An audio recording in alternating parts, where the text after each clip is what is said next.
If I want work-life balance for myself, I want that for my team. If I want to work from a place of peace and not urgency, I want that for my team. I don't, as a boss, reserve these special privileges for myself. I want them for the people who are helping me do this work. Hey, my name is Jenna Kutcher, and I am obsessed with all things business, marketing, numbers, and helping you to navigate both the messy and the magical seasons of this thing called life. I'm a small town mama who took a $300 camera, grew a successful photo biz, and now I work from home and run a 7-figure online business. I teach you the tried and true secrets to building a career you adore. Shy away from the real talk? No way. Money, hardship, growth, loss, and marketing are all topics we discuss here. Think of this as your one-stop shop for happy hour with a gal pal mixed with business school. Pull up a seat, make sure you're cozy, and get ready to be challenged and encouraged while you learn. This is the Goal Digger Podcast. Let me just say, it had been way too long since I had gotten to hug my teammates in person. And all of that changed just a few weeks ago when I flew myself and 12 of my employees and contractors out to Scottsdale, Arizona for some much needed rest and relaxation. Now, if you didn't know, our small but mighty team is entirely remote, and all of the powerhouse women on my team own their role from all over the country, even Canada. Now, after a few very long years of not being able to do a team retreat, thanks to the entire world shutting down, a few babies being born, and other life transitions, we were finally able to go on a team retreat and spend some much needed time together as a team. And since our team has gone through some changes, very good ones, might I add, we've added a few new faces. There were an entire handful of people on my team who I had never even met in real life. We get to have our every other week Zoom calls, but literally nothing beats seeing each other in person, face to face. Like, I love the fact that my business has grown to this place where I get to do work with hilarious, beautiful, driven, and accomplished women who share my vision. I often think of it as if I am the visionary of my message, these women are my missionaries. It was so fun. We did a lot of relaxing. Instead of doing a typical team retreat where we're planning or we're working or we're launching or we're strategizing, I just wanted it to be this really focused time of connection. There was absolutely no agenda beyond going to the spa. We had a few dinner reservations, and I just wanted time to be together and to get to know my new team members and for them to get to know me. It was super fun. One night before dinner, I shot new headshots for every person on my team. I dusted off my camera, got back into my photographer mode, shot brand new headshots, and I was editing them on the way home from the retreat and just thinking to myself, wow, like, I can't believe my business is at this place where I can support this many people and they can support me. And it was so fun. I posted this Instagram reel of us doing that, classic self-timer dance that I have 100% mastered over the years. And I asked you for your questions about cultivating an amazing team culture. And you asked some really great questions. I am so excited to dive into your questions in this special Q&A episode. So whether you're thinking about hiring your first VA or you're building a small but mighty team of your own, I hope my answers to your questions meet you wherever you are in your journey and get you dreaming about who you want in your corner, helping you do the work that you were born to do. All right, let's get started. Pop quiz. Who do you think is more popular these days, Taylor Swift or ChatGPT? Now, although our feeds are flooded with hype around the Eras tour, ChatGPT is actually beating Taylor Swift in search volume, which tells us that the AI revolution is upon us. That's why HubSpot's brand new AI-powered tools, Content Assistant and ChatSpot, are all the rage. Content Assistant helps you brainstorm, create, and share content in a flash, all inside a super easy-to-use CRM. And ChatSpot, which runs on OpenAI's GPT-powered tech, automates all the manual tasks inside of HubSpot to help you engage more customers, close more deals, and scale your business faster. Both are designed to help you get more done, stand out amongst the competition, and work smarter, not harder. Find out more about how to use AI to grow your business at HubSpot.com/artificial-intelligence. Again, that's HubSpot.com/artificial-intelligence to check out these tools for yourself. The first question comes from the Kayla Duran, and she asked a lot of amazing questions, but this one really stood out to me and feels like a great one to kick off this Q&A. So Kayla asked, what positions do you hire out? And do you hire employees, subcontractors, or both? So first, I just want to paint this picture because I know that there's going to be someone listening to this who's like, I am doing everything. I am just little old me, solopreneur. That was me for about 5 years of my business. So I am over a decade into entrepreneurship.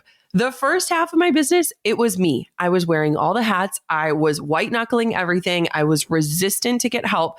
And so if that is you, I just want to paint the possibility through today and remind you that you can start very small. I started very small with hiring a VA, and I tell this story inside of my book, How Are You Really?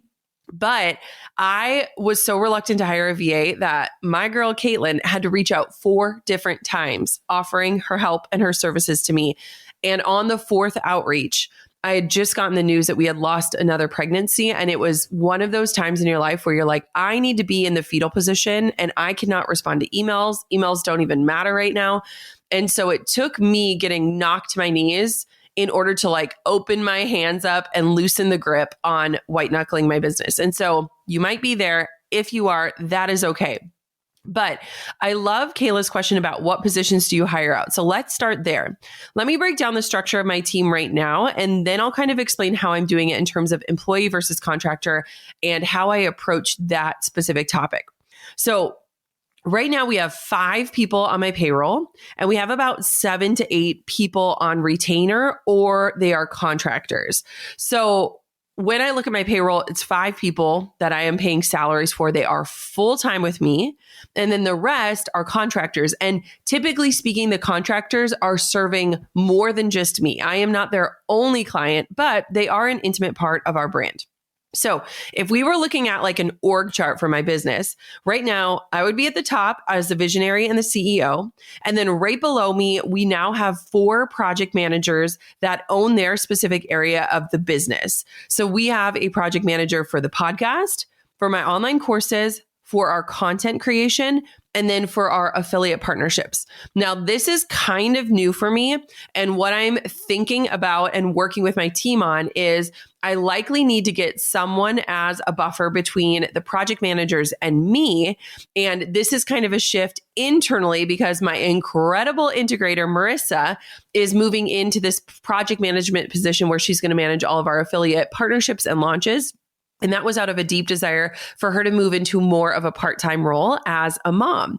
And so we're kind of still working this out, but ideally speaking, you would have the visionary, then you would have the integrator, and then I would have my 4 amazing project managers. Now, what's very exciting is that 2 of those project managers are brand new hires, brand new roles within the company. So one is overseeing the online courses, which is amazing. To have help in that area has been so incredible because we are doing some really big stuff with my courses.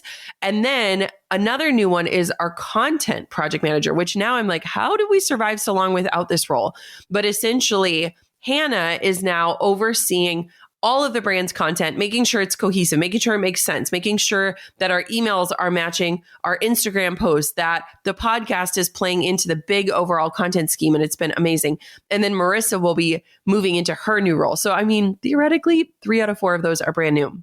Then below the project managers are our team members that specialize in a certain area. So we have an incredible graphic designer on retainer.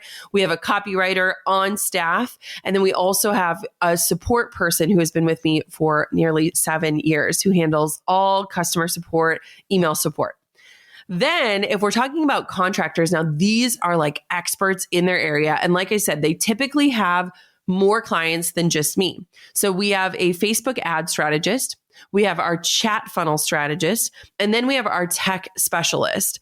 And so these 3 women, while they may serve other clients or they're technically contractors, they are in our Slack weekly. They'll jump on team calls. They're a huge part of our business. And so when I think about my team, I absolutely think about our contractors. It was really interesting because the whole reason for the retreat was just mainly to connect. The thing is that most of our business is done through Slack. And so we're chatting with these people, but in adding a handful of new team members and really trying to kind of get them onboarded and into the business, I really thought it was so crucial that we connect with one another, that we know one another, that we understand each other. And so we just came out of one of our biggest launches, the biggest launch internally that we've ever done within my business. And typically speaking, after a launch, I'll do some fun bonuses for my team members as a massive thank you for all of the work that went into a large undertaking like a launch. But instead of doing bonuses this time, I said, how does everyone feel about a team retreat? And everyone was so excited. And so that's why this wasn't like a super strategical meetup. It was more a massive amount of gratitude and gratefulness to my team, which is why I treated them to the spa and some wonderful food. And it was just like this really great gathering. And so there's so much value in investing in the connection of your team. And since we literally hadn't met since before COVID, it just felt really special.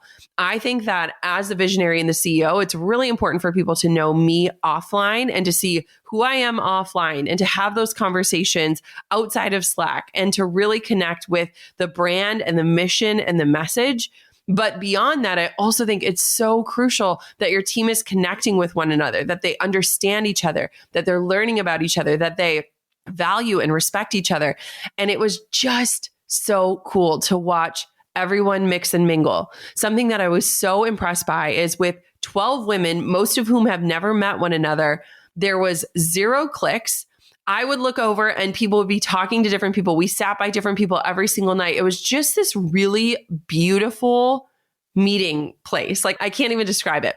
So when I'm hiring out, typically speaking, if I want somebody to be all in on my business and that is what they're going to do is specifically full time, that is when I usually try to opt for having them on salary. They can also get benefits like 401k.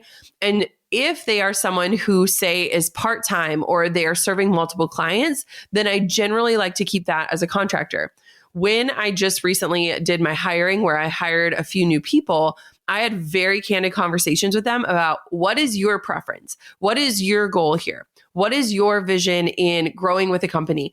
And getting really honest about that. And I love to keep that conversation super open and fluid because I'm willing to do whatever my employees want to do, whatever benefits them the most. And so I like to keep that super open as a boss because I just want to support them in the way that I best can. And so to me, it doesn't necessarily matter if someone's a contractor or a salaried team member. I treat them the same. They are a part of my team. They are a critical part of my business or they wouldn't be here. And so that just feels like minutia to me, but I want to make sure that whatever we opt for is in the greatest support of the team member and their life and what their goals are. The second question comes from Creating Me in MN, Minnesota. How do you find someone who aligns with your team culture during the hiring process? Do you have red flags or green flags that you look for? So I have done a few episodes on this podcast. I have a very interesting hiring process, though I absolutely swear by it.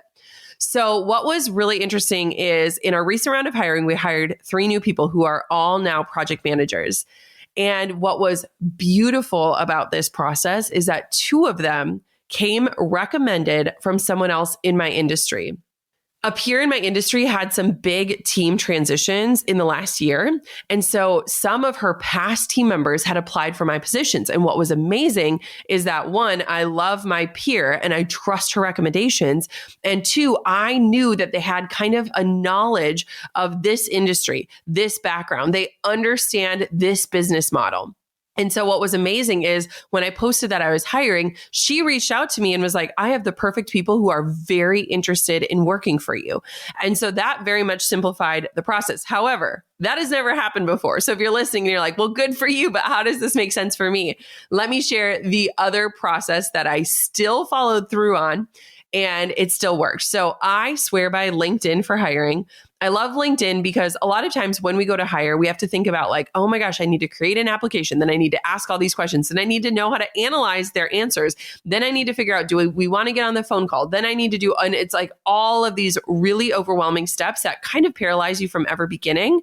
What I love about LinkedIn's hiring process is that people just submit their LinkedIn profile as their job application. So you could ask a bunch of questions, or you could just look at their past experience. And for me, at this stage of my business, I want people that at least have some sort of experience in the area that they are applying for. So it's very easy for me to quickly scan through our submissions and see, okay, does this person have some sort of experience that would help them do a great job at this position that I'm hiring for? And so we use LinkedIn for all of our hiring, even with this go around, and it was amazing. For example, with our podcast producer position, Kylie was leaving to run her own show. And so I had her, who was still on my team at the time, help me to hire her replacement. What's beautiful is that I have been so fortunate to have incredible team members so that even if they were to leave and transition, which has been like 1%, they are willing to help find the best person to take over their part of the business. It's like their baby, and they want to hand their baby over to someone that they trust. And so Kylie and I had a Google spreadsheet. We marked down 10 names of people that we were really curious about or interested in based on their experience, their LinkedIn profiles. Then we narrowed it down to 3. I actually got on the phone with all 3 people that had caught my eye and interest. One of them was the recommendation from my peer, and we ended up hiring her. And what was interesting is that in doing those 3 calls, I had very visceral reactions to each person. And I knew immediately, like, oh, this person is brilliant. They could bring a lot to the table, but their experience isn't aligned with this type of business model. Or this person is really driven, but they seem to thrive in an in-person environment. And this is a fully remote position. So I don't necessarily think this is the right fit. And so what I look for in terms of finding someone who aligns with the team culture is, 1, do I like this person, right? I care about your knowledge and skills that you're bringing to the table. I want for you to at least kind of have an understanding, but I also know and believe that I can teach and train you to have the skills that you need to do your job well. But do I like you enough to want to do that? Do I see myself wanting to be at a team retreat with you and have you hanging out in my hotel room? Like, those things matter to me.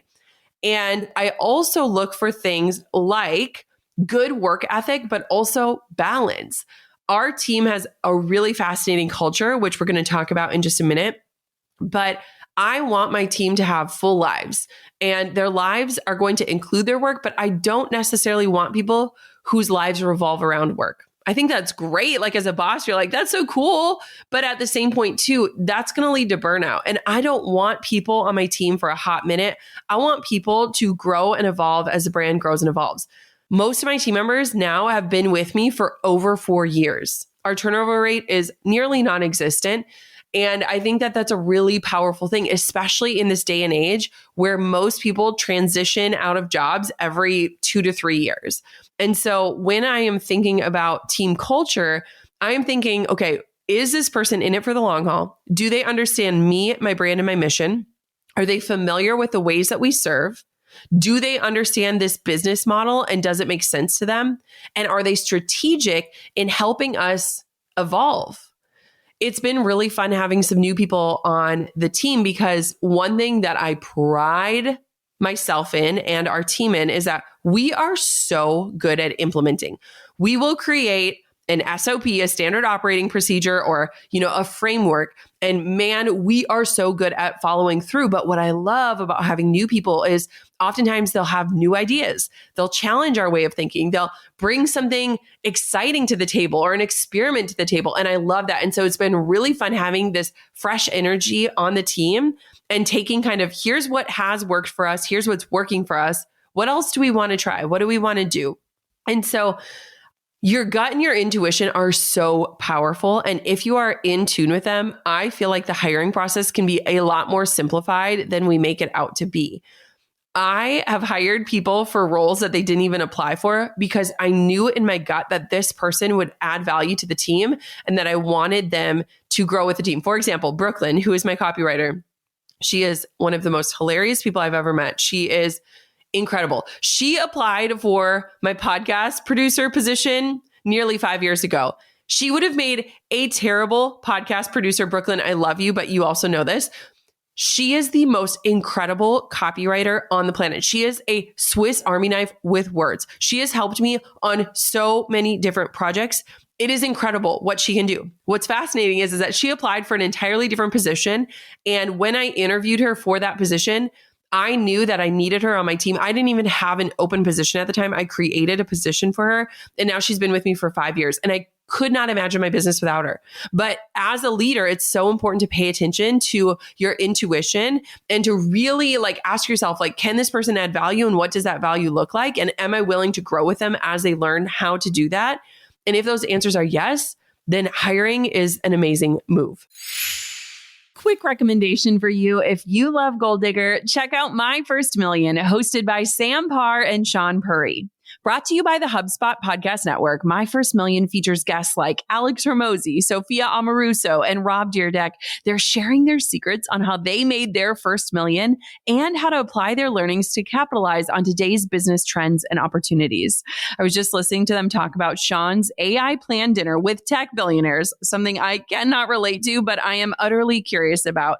And it was honestly so clever and also hilarious how he used ChatGPT to create the menu. You're going to love their candid business conversations, industry observations, and world-class advice. Listen to My First Million today, wherever you get your podcasts. True or false? Pinterest is just a social media site. Well, you know what? It is absolutely false. Pinterest is also a search engine. And while you're busy pinning outfit inspiration, home decor, and the perfect margarita recipe, your people are trying to find you on the platform. And chances are they can't. And that is a massive bummer. But the good news is that we can change that. Let me give you my ultimate cheat sheet for Pinterest absolutely free. It is 7 pages to walk you through Pinterest and show you why your business needs to be using the platform, not just for social purposes, but also to drive traffic to the things that you're working so hard on. Hop onto Instagram and DM me the word ultimate, and I'll send you this absolutely free guide. Grab the ultimate cheat sheet to Pinterest that holds your hand and shows you the best way to capture your dream client's attention, the anatomy of creating the perfect pin, and how to get started leveraging this awesome traffic source. DM me the word ultimate and I'll deliver your free guide. Happy pinning. Okay, our next question is this.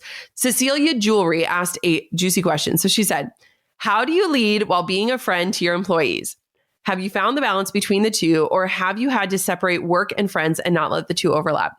This is hard for me and also not hard for me. So let me explain. I love my team.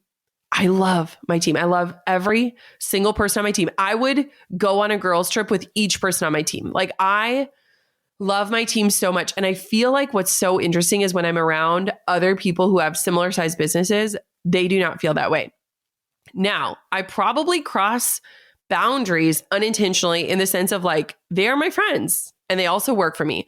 And I think that we've come up with a really beautiful blend of how that looks so that it doesn't get convoluted or too complex.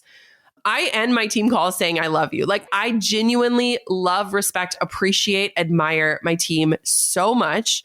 And I love hanging out with them. Like, when I think about our team retreat, we were joking because I'm like, whose bachelorette party is this? Like, let's pretend that we're at a bachelorette party and not a work trip, because that's just how it feels. Like, that's the energy of it.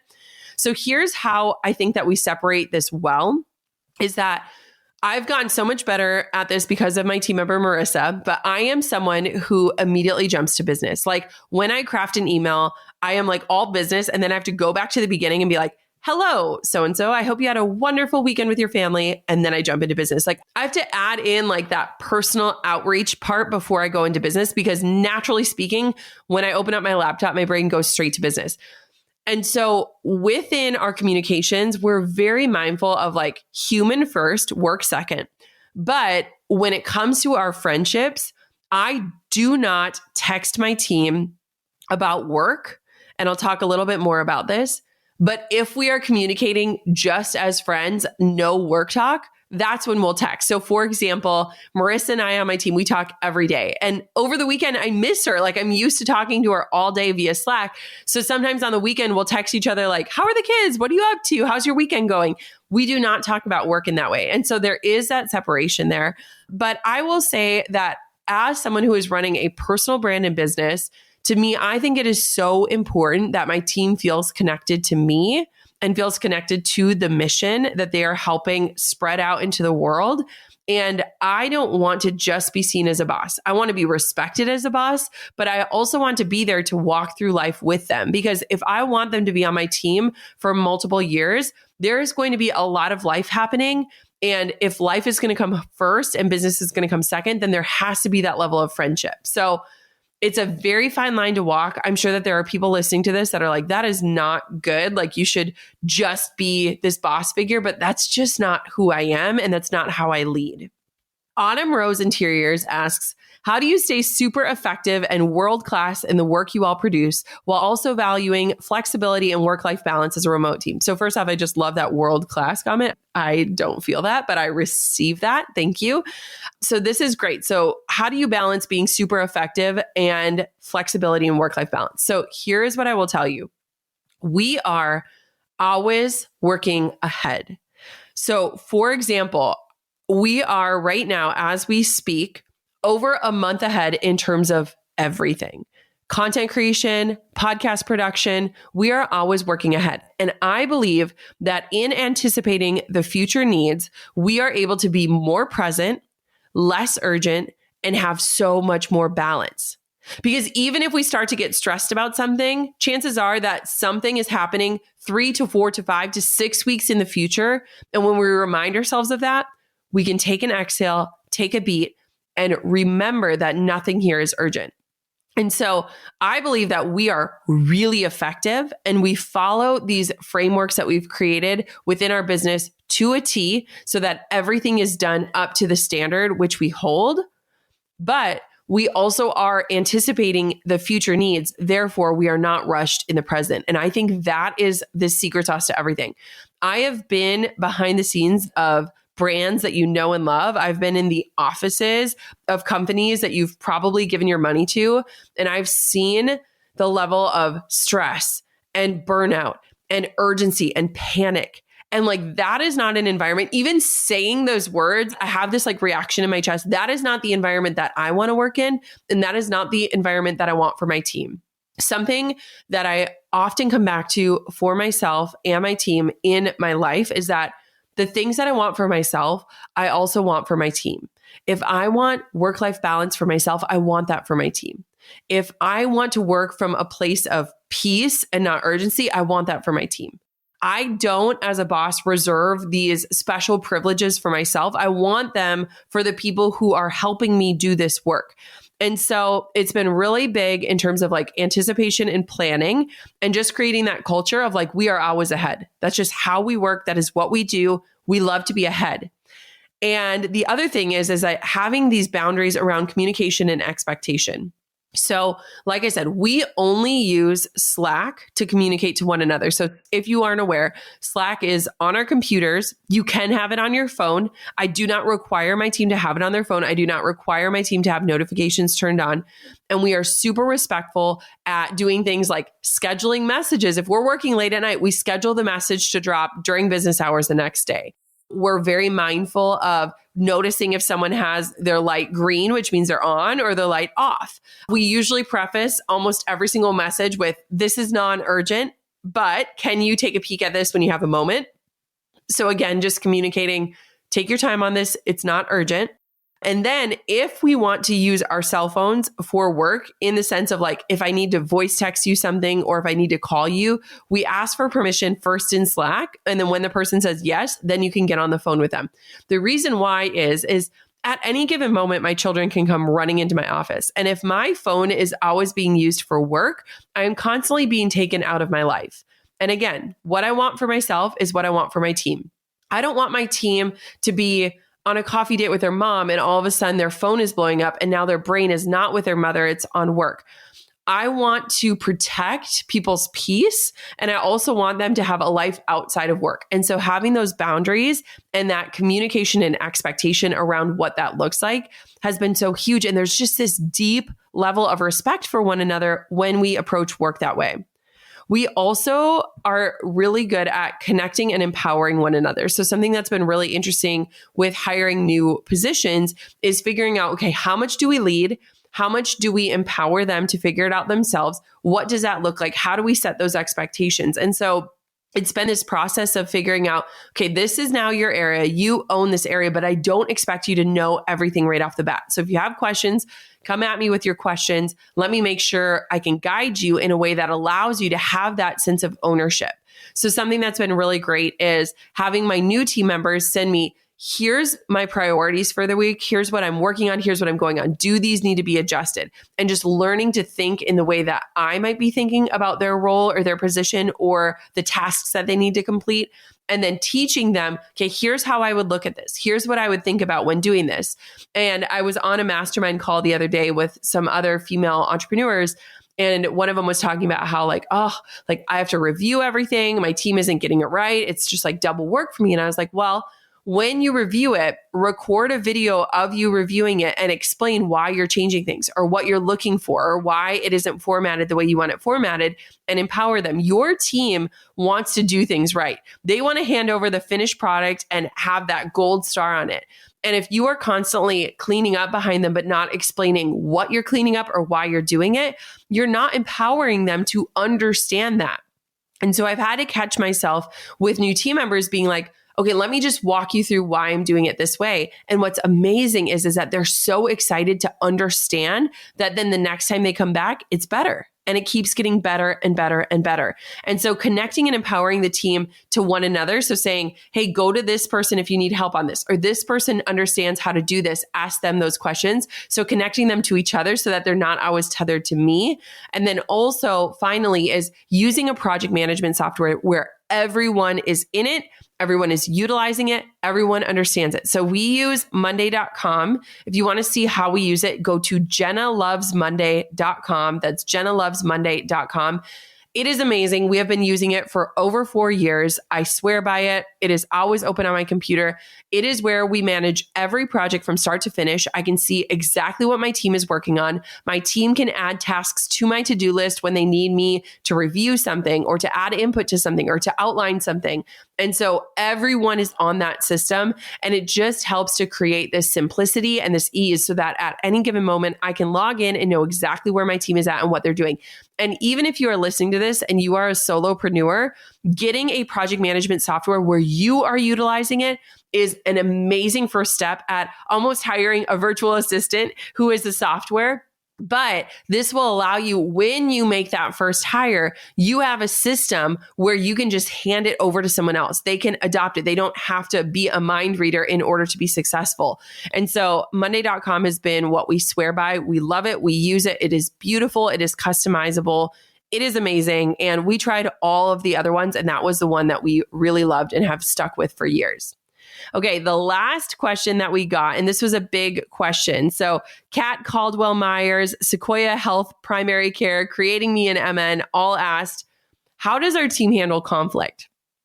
Here's what's so interesting. When I tell people that I have a team of 12 women, I feel like people imagine like Selling Sunset or like Vanderpump Rules, where like these women are catty, they are out for each other, they're dating each other's boyfriends. Like, that is not the vibe or the energy of this business. And it was so interesting when I saw this question, because I have had team members now for nearly 7 years, and I genuinely cannot remember a time where I was stressed out because of conflict within the team. It's fascinating. I do think that what is beautiful, especially about doing something like a team retreat, is that our team gets to really be in the flesh with one another and understand one another. So for example, I have 2 team members who are night owls. I will laugh, but they will send me their work at like 6:30 in the morning when I am waking up. They are going to bed. Learning about them and the way their brains work, or why they tend to work at night versus during the day, all those things, it leads me to respect that and to understand that about them. When I think about potential team conflicts, most of the time they are just head-on addressed if there's something going on, but it is so minimal that I can't even think of an instance where it wasn't just an annoyance, but it was a problem. Like, I just can't think of that. And so what I think is interesting is if there is something going on, I think that a lot of times we will directly address it. So like, I'll get on the phone with someone or get on a Zoom. That is very, very rare. But I also think that I love as a boss to keep a pulse on like the team culture. Like, how are people feeling? Even last night, someone wanted to set up a meeting with one of my team members, and that team member right now is sick and her daughter is sick. And I was like, hey, I really want to do this meeting, but I am protecting this team member right now because I know that she's already overwhelmed. Life is happening. Let's circle back next week and we can set something up. But I do not want to add anything else to her plate right now while she is sick and recovering. And so I feel like oftentimes I'm like the keeper of the team energy. And I also am super protective of my team. And so if there are projects going on and I know someone is already overwhelmed, I will pause things because again, we're not working out of this place of urgency, and let that team member recalibrate, catch up, get up to speed, whatever that looks like before putting more on their plate. And so it's this work culture of deep respect and open communication that I think really helps us avoid team conflict on a very high level. I think it's really powerful to have a team that has that respect for one another, that love, that appreciation, and that communication. And I think that really helps you avoid any problems. So it was really cool on our team retreat to just watch how everyone meshed and melded. Like we have a really diverse team. We have different ages. We span 2 decades. We have different stages of life. We have people who are single. We have people who are married with 4 children. We have people who are divorced. Like we have a very interesting team that provides this deep level of like empathy and understanding and openness. And we all recognize that we can learn from each other. And I think that that is so powerful and so beautiful. So hands down, spending money on a team retreat was worth every penny and more. I think the next team retreat will probably do a little bit more work now that we all know each other and are comfortable with each other. But I loved it. It was amazing. And it was so valuable and just really, really, really special. Thank you so much for listening to this episode of the Goal Digger Podcast. Thank you so much for your questions about creating a team culture. I am honestly, as a leader, so proud and humbled and honored to be surrounded by this community, both my team, but also including you. For so many years, it was just me. Like I did it all alone. I wore all the hats. I did whatever it took. And now, like, I honestly can't believe that I have the privilege of working with some of the most amazing women. It is not lost on me that there is this whole full circle moment that happened on our team retreat when I dusted off my camera, took my team's headshots, and recognized that starting with just a camera and me doing all the things all the time turned into something so much bigger, something that allows us to impact millions of people. And I'm so thankful that I am no longer doing it all alone. If you are still in that season of waiting or of hustling or of dreaming, keep on digging your biggest goals. I promise you the life you have ahead of you is far better and bigger and more rich than you could ever imagine. I'm over here giving you a virtual high five because you just finished another episode of the Goal Digger Podcast. Did that go by way too fast for anyone else? If you want more, head over to goaldiggerpodcast.com for show notes and all the discount codes from today's sponsors. And if you're looking for a new crew of movers and shakers like you to bounce ideas and ask questions, be sure to join my exclusive community for Goal Diggers on Facebook. The link's waiting for you at goaldiggerpodcast.com.